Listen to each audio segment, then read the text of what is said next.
la défense est allée, elle aussi, dans l'outrage, puisque 3 avocats, pas moins de 3 avocats, ont été sanctionnés dès avant le procès. 2 Sénégalais et un avocat français. Là encore, je me battrai toujours pour que les avocats puissent plaider, évidemment. Je suis ancien bâtonnier de Paris. Mais il y a des limites. Quand on prête serment d'avocat, on prête un serment d'honneur. Et quand on est un avocat étranger et qu'avant de venir dans le pays pour plaider, où on va être accueilli, eh bien on fait un brûlot qui est diffusé partout et qui est un appel à l'insurrection, on comprend que le pays n'est pas tellement envie d'accueillir cet avocat-là. Donc vous comprenez que Juan, votre confrère Juan Branco, puisse arriver au Sénégal et refouler quelques minutes après. Écoutez, je le regrette parce que je regrette que le débat n'ait pas pu avoir lieu devant le tribunal. Mais je comprends le Sénégal d'avoir considéré qu'un avocat qui appelle à l'insurrection avant même de venir et qui plaide avant de plaider, vous noterez que mon nom n'a pas circulé sur les réseaux sociaux, dans les médias, nulle part avant l'audience. Et je ne me suis pas exprimé avant l'audience.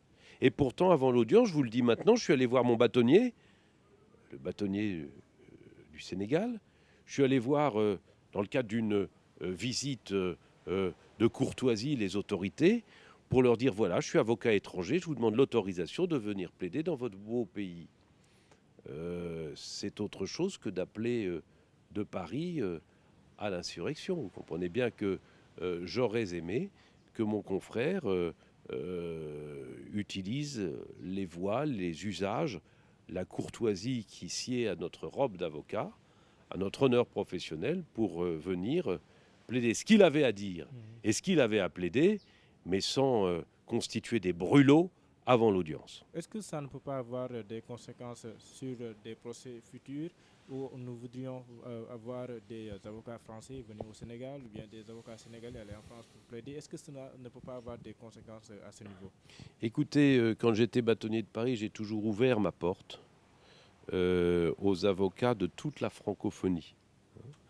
Il y a des accords bilatéraux entre la plupart des pays de la francophonie qui font qu'un avocat étranger d'un pays de la francophonie qui veut venir plaider à Paris, il est le bienvenu, dès lors qu'il intervient à côté d'un avocat français, et réciproquement.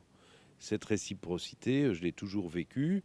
Cette réciprocité, elle fonctionne complètement au Sénégal et de façon extrêmement constructive.